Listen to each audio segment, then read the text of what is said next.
In the morning my wife was buried, my son handed me an envelope. I thought it was a sympathy card. People had been pressing things into my hands all day. Casseroles, flowers, folded notes with Bible verses. My neighbor from down the road squeezed my arm and said nothing, which was the kindest thing anyone did.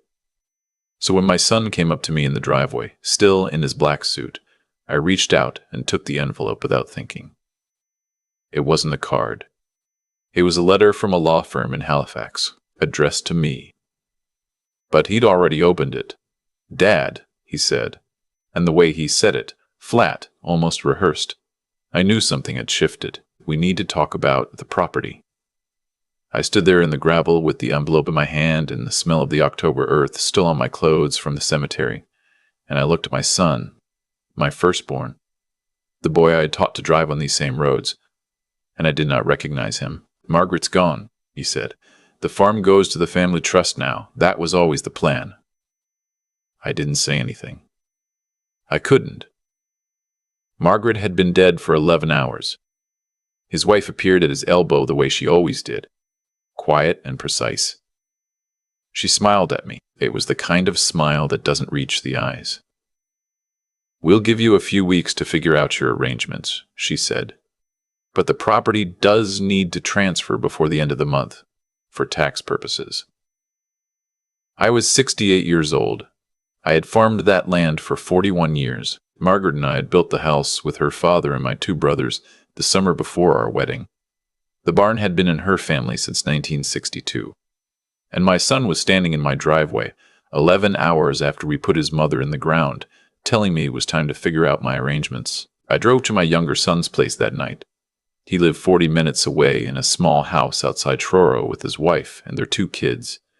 When I knocked on the door and he saw my face, he pulled me inside without a word and put the kettle on. I told him everything. He sat across the kitchen table from me, very still, and when I finished, he said, "Dad, that can't be right. Mom would never have done that. She would never have left you with nothing." "I know," I said, and I meant it.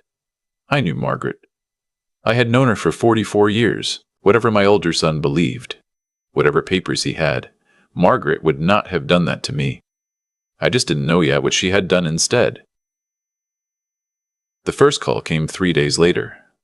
It was from a woman named Patricia Holloway, a solicitor with an office in Dartmouth. She said she had been Margaret's personal attorney for the past 2.5 years, separate from the family solicitor, and that she had something for me.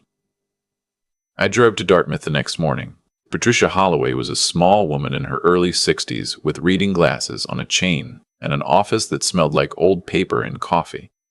She shook my hand and sat me down and put a box on the desk between us. It was a wooden box, the kind you'd find at a craft market. Margaret had painted a small blue heron on the lid. I recognized her brushwork immediately. My throat tightened. "Your wife came to me in March of the year before last," Patricia said. "She had concerns she wasn't comfortable raising with the family solicitor, given that your son had been in contact with that office. She wanted independent counsel." "What kind of concerns?" Patricia folded her hands on the desk. "She had discovered that your son had been accessing financial accounts tied to the farm without authorization. She had also found several documents with her signature on them that she did not remember signing." I heard the words. I understood them, but some part of me still didn't want to believe it. "Over the following months," Patricia continued, "Margaret gathered evidence. Bank records, copies of altered documents, correspondence. She was methodical and thorough." A small pause. She was also, as I understand it, quite ill by that point. She knew she didn't have a great deal of time, so she prepared. She nodded at the box. "Inside you'll find 28 letters. Some are addressed to you. Some are addressed to specific people. Your younger son, your grandchildren, your brother in New Brunswick, the RCMP, the Provincial Land Registry. Each letter is dated, witnessed, and notarized. Each one is legally valid." I put my hand on the lid of the box. The painted heron looked up at me. "She also prepared a separate package that has already been delivered," Patricia said, "to the Financial Crimes Unit in Halifax." I looked up at her. She sent it herself, Patricia said quietly. Registered mail. 4 months before she passed. She wanted to make sure it arrived regardless of what happened afterward. I sat in that office for a long time. Outside the window, a November rain had started, soft and gray, the kind that settles over Nova Scotia like a blanket. I thought about Margaret in the last months of her life, the tiredness she never complained about, the hours she spent at the small desk in the back bedroom with the door closed, the way she sometimes looked at me across the dinner table with an expression I hadn't been able to name. I understood it now. It wasn't fear. It wasn't sadness. It was determination. She had known. She had known what her oldest son was doing, and she had known she might not live to stop it herself. So she had built a mechanism that would stop it herself. So she had built a mechanism that would stop it without her. 28 letters, a notarized package to the RCMP, and a box with a blue heron on the lid. My wife, who grew up on that farm, who could fix a fence line or read a winter sky or tell you which cows were going to calve early. My wife had spent her last months constructing a quiet, meticulous trap. I drove home with the box on the passenger seat. My younger son met me at my older brother Raymond's place in Elmhurst, where I'd been staying. When I walked in and set the box on the kitchen table, the two of them looked at it and then at me. Margaret went to her own lawyer 2.5 years ago, I said. Raymond put his hand over his mouth. My younger son leaned forward and looked at the heron on the lid. She painted that herself. She painted that herself. He sat back in his chair. His eyes were wet. Of course she did, he said softly. Of course she did, he said softly. Of course she did. I started with my own letters. There were 4 of them. The first was practical, an accounting of everything Margaret had discovered. Account numbers, dates, amounts. My son had been moving money out of the farm's operating accounts as the spring 2 years prior. Small amounts at first, then larger. He had also, with his wife's assistance, prepared a document purporting to transfer the land title into a family trust, a trust whose only trustees were the 2 of them. The signature on that document, Margaret had written in careful, clear sentences, was not hers. The second letter was for me alone. I won't share what was in it.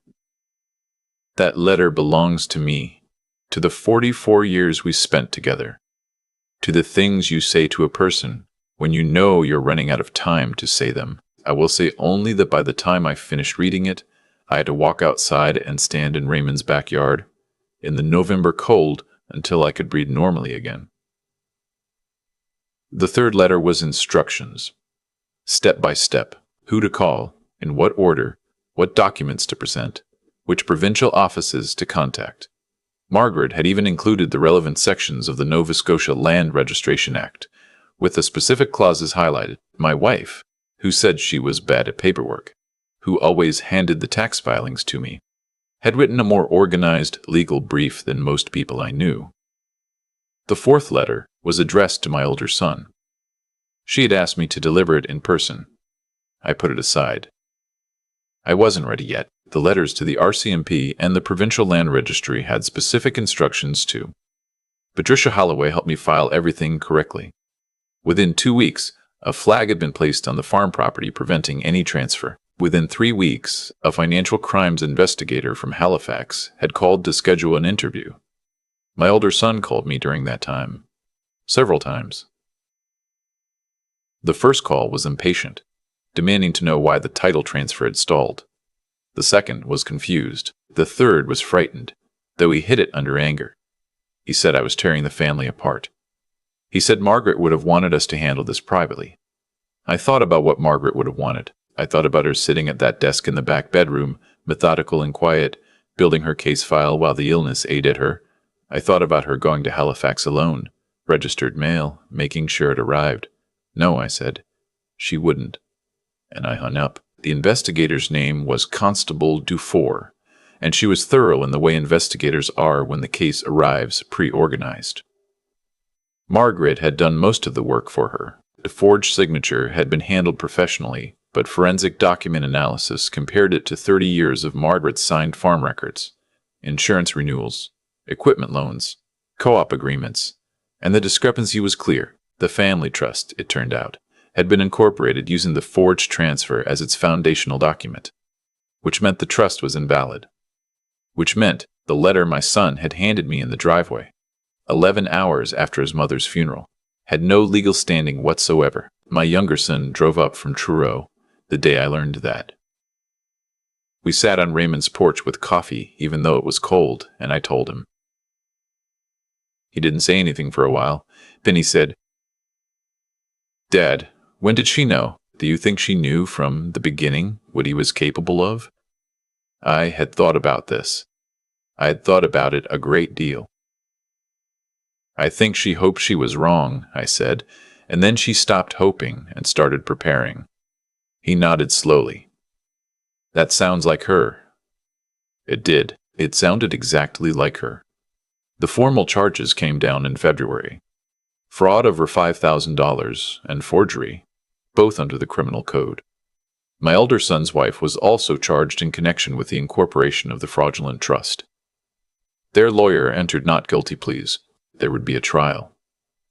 The night the charges were announced, my older son's youngest, my granddaughter, 16 years old, called me.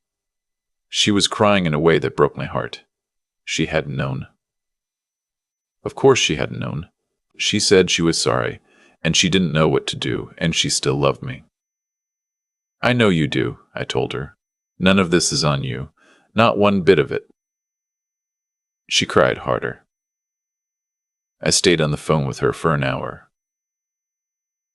The farm question was resolved by the courts faster than I expected. With the fraudulent trust invalidated, Margaret's actual will, the real one, filed with Patricia Holloway, came into effect.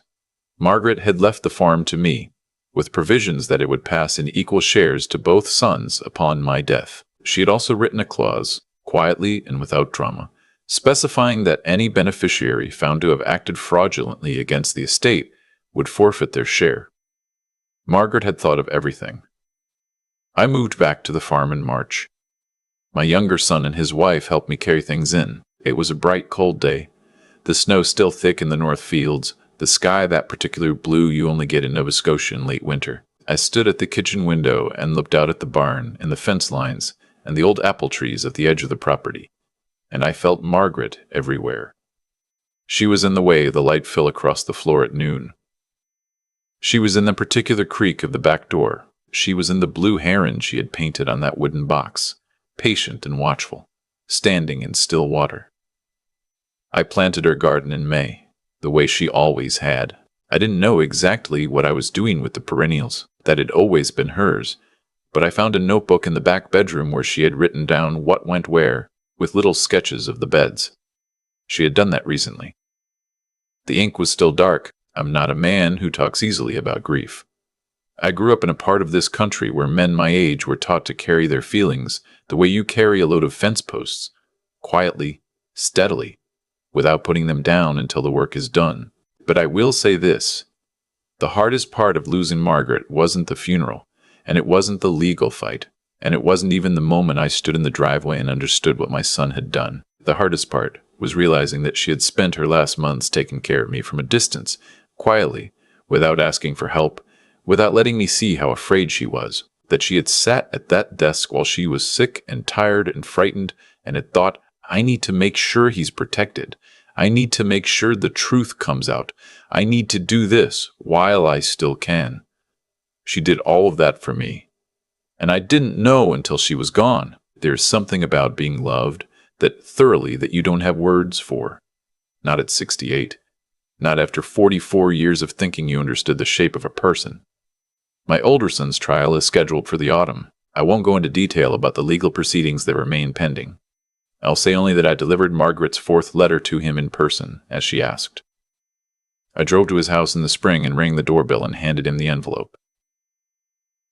His wife stood behind him in the hallway. Neither of them said anything. He looked at the envelope for a long moment. Then he looked at me.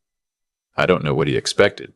Anger, maybe, or satisfaction.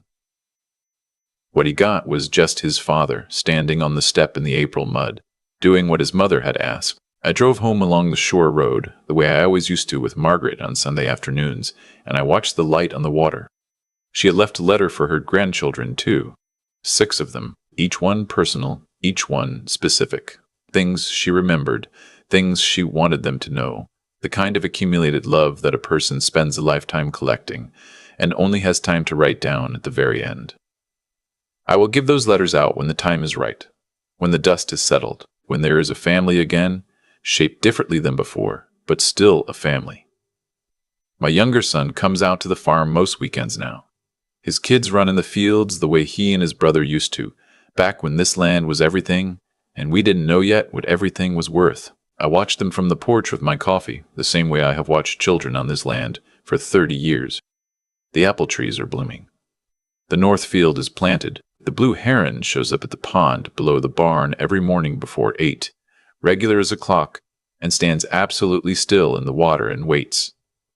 Margaret loved that bird. She said it had been coming to that pond since before she was born. We're the sons and daughters of its sons and daughters, the line of them unbroken through all the seasons she could remember. She said they were patient in a way that humans never quite manage, that they understood something about stillness. I think about that. I think she understood it too. 28 letters.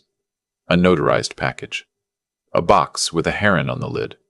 She had been standing in the still water all alone, watching, waiting, making sure that when the time came, the truth would have somewhere to land. It did. I've had a lot of time to sit with everything that happened.